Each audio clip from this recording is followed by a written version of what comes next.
I used to believe that betrayal arrived loudly, through arguments, slammed doors, or confessions that left no room for doubt. I was wrong. Sometimes it arrives quietly, disguised as routine, comfort, and the illusion that nothing has changed. That's how it began with Lucas. Lucas had been my best friend for nearly 5 years. We met in college, bonded over shared exhaustion and cheap coffee, and somehow never grew apart. By the time we moved into a small 2-bedroom apartment together, our lives were already intertwined. We shared groceries, inside jokes, and the kind of silence that only exists between people who don't feel the need to fill it. Lucas trusted me. I trusted him. Or at least, I thought I did. Lucas was dating Ryan then. Ryan was charming in a distant way, polite, composed, always in a hurry. He worked long hours and talked about the future like it was a schedule he needed to manage rather than something to feel. When he visited, he brought wine and smiles and left early. I told myself I admired their stability.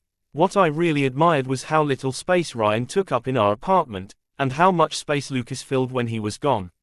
At night, Lucas and I fell into habits that felt harmless because they'd grown so naturally. We watched movies sprawled across the couch, knees brushing, shoulders touching. We talked about everything except the things that mattered most.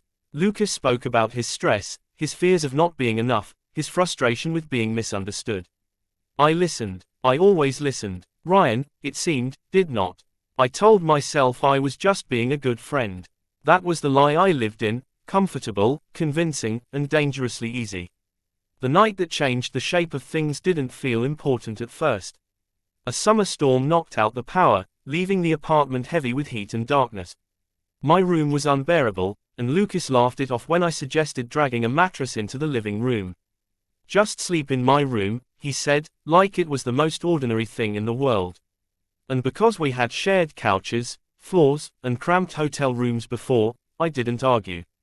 We lay on opposite sides of his bed, a careful distance between us. The rain pressed against the windows, steady and relentless. I focused on the ceiling, on the sound of Lucas breathing, on the simple fact that this was nothing new. Yet my body didn't believe the story my mind was telling. Every shift of the mattress felt amplified. Every inch of space between us felt intentional. Lucas broke the silence first. He spoke about Ryan, about how lately their conversations felt scripted, how affection had turned into obligation. I wanted to tell him to talk to Ryan, to fix it, to choose the right thing. Instead, I stayed quiet. My silence felt supportive, but it was selfish.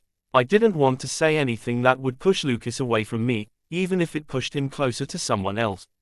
At some point, without acknowledging it, the distance between us disappeared. Our arms brushed. Neither of us moved. The contact was small, almost accidental, but it sent a current through me that I couldn't ignore. I waited for Lucas to pull away. He didn't. We stayed like that, two friends pretending not to notice how aware we were of each other. Nothing happened. That's the truth I repeated to myself the next morning. No confessions. No kisses. No lines crossed that could be named out loud. Yet when Lucas smiled at me over breakfast, there was something new in his eyes, something unsettled, something searching. And I knew he saw it in mine too. From that day on, the apartment felt different. Not changed enough to justify fear, but altered just enough to make me aware of every shared glance, every late-night conversation, every moment Ryan wasn't there.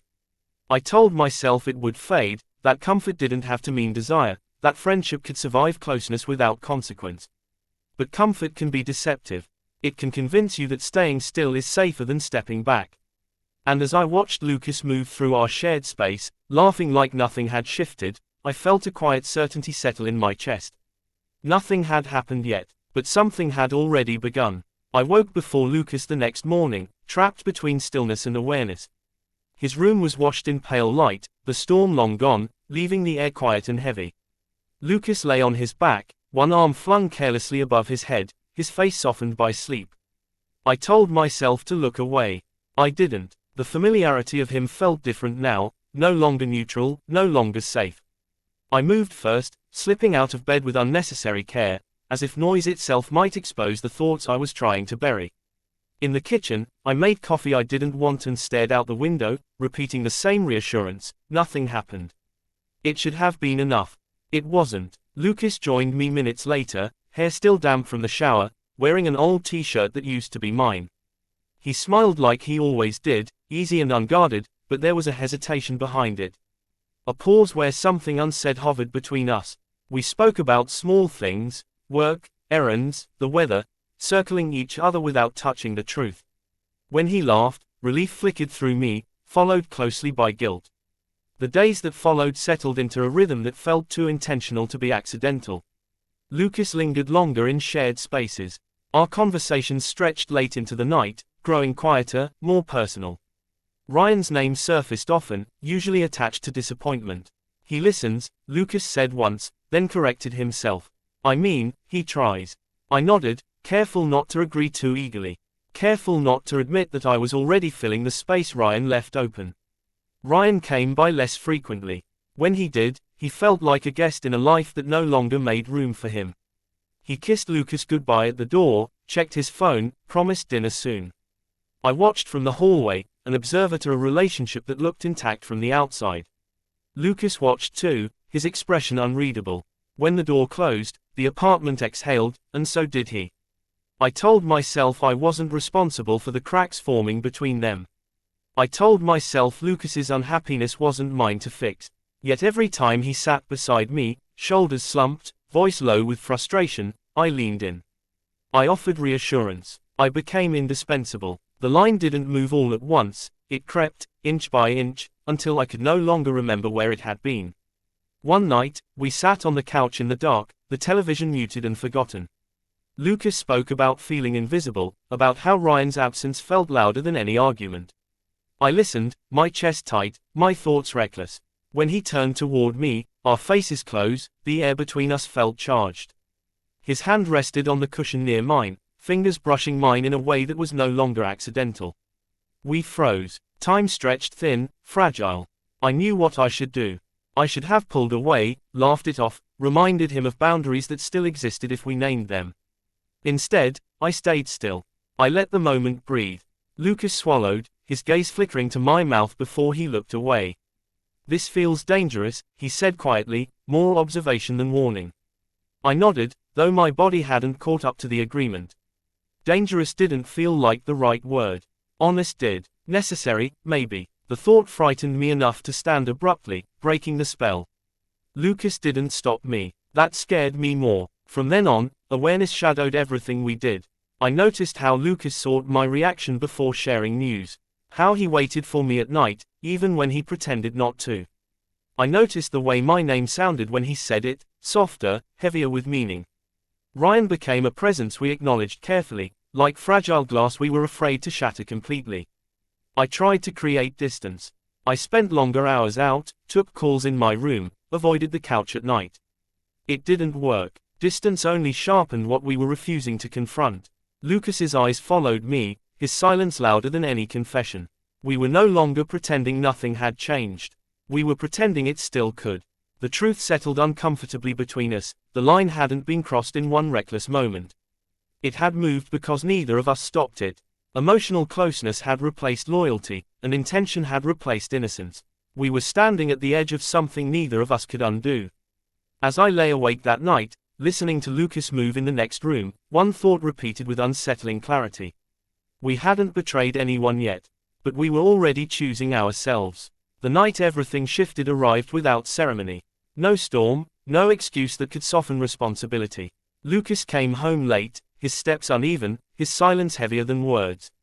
He didn't turn on the lights. He dropped his keys on the counter and stood there, unmoving, as if the apartment had forgotten how to receive him. I asked if he was okay. He shook his head once, then sat on the edge of the couch, elbows on his knees. The distance between us felt deliberate, almost formal. I waited. Lucas always spoke when he was ready. Ryan and I fought, he said finally. His voice was flat, stripped of anger. Not loud, just final. I sat beside him, close enough to feel the heat from his body, far enough to pretend restraint. He told me about the argument in fragments, missed calls, unmet expectations, a future that felt more like a contract than a promise. He didn't paint Ryan as cruel, only absent. That made it worse. There was no villain to blame, no easy justification for what I felt rising in my chest. I don't know who I am to him anymore, Lucas said. His hands were shaking now. I don't feel chosen. The word landed hard. Chosen. I thought of all the moments I had made myself available, all the nights I had listened when Ryan hadn't.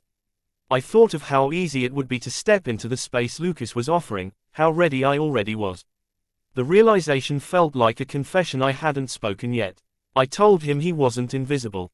That he mattered. The words were true, but they carried more weight than comfort. Lucas looked at me then, really looked at me, as if seeing something he had been avoiding. The air between us tightened, sharp and electric. You feel different, he said quietly. With you, I don't have to explain myself. I should have corrected him. I should have reminded him of Ryan, of boundaries, of everything we were about to lose. Instead, I stayed silent. My silence was no longer passive. It was an invitation. Lucas leaned back against the couch, eyes closed, breathing uneven.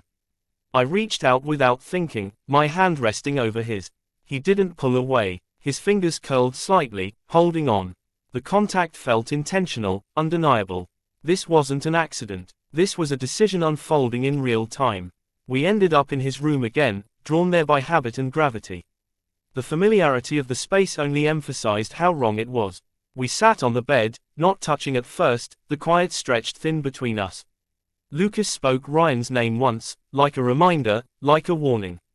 Then he stopped. When he turned toward me, his expression was bare, fear, longing, and something dangerously close to relief. "Tell me to stop," he said. It wasn't a request. It was permission. I didn't tell him to stop. The moment we crossed the line was smaller than I expected. No rush, no dramatic release.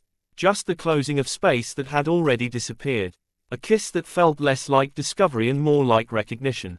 It was soft, restrained, weighted with everything we knew we were doing wrong. When we pulled apart, the guilt arrived instantly, sharp and undeniable. Lucas pressed his forehead against mine, eyes shut. "This changes things," he whispered. I nodded. My chest felt hollow, as if something essential had been displaced. We sat there for a long time, the aftermath settling around us like dust. There was no joy in it, no sense of victory. Only the quiet understanding that whatever we had been before was gone. Eventually, Lucas stood and moved away, putting physical distance between us that felt suddenly necessary. He wouldn't meet my eyes. "We can't tell anyone," he said. The words sounded practiced, already defensive. "This can't happen again." I agreed too quickly. Agreement was easier than facing what it meant to disagree. That night, I lay awake in my own room, staring at the ceiling, replaying every second with brutal clarity. I had wanted Lucas for so long without admitting it that now, having crossed the line, I didn't know where to place the feeling. It wasn't love. It wasn't relief. It was loss, of innocence, of certainty, of the version of myself who believed wanting something didn't mean taking it. In the dark, I understood the truth we were both avoiding. The betrayal wasn't the kiss. It was the choice we made before it, and the silence we chose after. The days after felt heavier than the night itself. Nothing outwardly changed, and that was the cruelest part. Lucas still made coffee in the mornings, still asked about my day, still laughed at the same jokes. But the ease between us was gone, replaced by something brittle and cautious. We moved around each other like strangers who shared a secret neither knew how to carry. Lucas avoided my eyes more than he avoided my presence. When we spoke, it was careful, edited. He no longer lingered in doorways or settled beside me on the couch. The distance felt deliberate, corrective, as if he were trying to undo something by pretending it had never happened. I understood the instinct, but it didn't soften the ache. Silence, I learned, could be louder than confession. Ryan returned a few days later. He seemed brighter than before, hopeful in a way that felt undeserved. Lucas greeted him with an affection that looked rehearsed, attentive in all the ways he had once claimed to be neglected. I watched from the kitchen, invisible again, my presence reduced to polite smiles and brief conversation. Whatever guilt Lucas carried, he buried it under renewed commitment. I told myself this was the right outcome. That choosing stability over impulse was proof of maturity. Yet each time Ryan touched Lucas, hand at his waist, fingers brushing his arm, I felt the quiet punishment of being the one who knew what that touch didn't erase. Lucas laughed easily with him, but his eyes never lingered. Not on Ryan, not on me. The weight of it became unbearable. One evening, after Ryan left, I confronted Lucas in the living room. There was no anger in my voice, only exhaustion. "We can't keep pretending," I said. "Something happened." It didn't disappear just because you decided it should. Lucas sat across from me, shoulders tense, hands clasped together. He looked older somehow, worn down by his own choices. I know, he said softly. But I'm trying to fix things. With Ryan, I don't want to lose him. The honesty stung more than denial would have. And what about us? I asked. The question slipped out before I could reconsider it. Lucas exhaled slowly. There is no us, he said, not unkindly. There shouldn't have been. What happened was a mistake. The word settled between us, heavy and final. A mistake. Something to correct, not understand. I nodded, because there was nothing else to do. Arguing wouldn't change his choice, and pleading would only reduce what we had already lost. After that, the end came quietly. No dramatic fallout, no final argument. I spent more time in my room, then more time outside the apartment altogether. Lucas didn't stop me. He didn't ask where I was going or when I'd be back. We both understood the shape of the separation forming between us. A week later, I told him I was moving out. He looked surprised, then resigned, as if he had been expecting it without admitting it to himself. I'm sorry, he said. It sounded genuine. It also sounded insufficient. I know, I replied. And I meant it. I knew he was sorry. I also knew it didn't change anything. On my last night there, I stood in the doorway of the apartment, boxes stacked beside me, and took one final look at the place where everything had quietly fallen apart. Lucas stood near the window, hands in his pockets, unsure whether to come closer. We shared a long, wordless glance, an acknowledgement of what we had been and what we had cost each other. We didn't hug. We didn't promise to stay in touch. Some connections don't survive being named. I left without looking back. Time didn't erase what happened, but it gave it shape. Distance turned the pain into something manageable, something I could examine without being consumed by it. I didn't blame Lucas anymore. I didn't even blame myself as harshly as I once had. We were two people who mistook emotional closeness for permission and learned too late that intention mattered as much as action. What stayed with me was the lesson I hadn't wanted to learn. Some betrayals don't announce themselves with chaos. They arrive quietly, wrapped in comfort, and leave behind a silence you have to live with.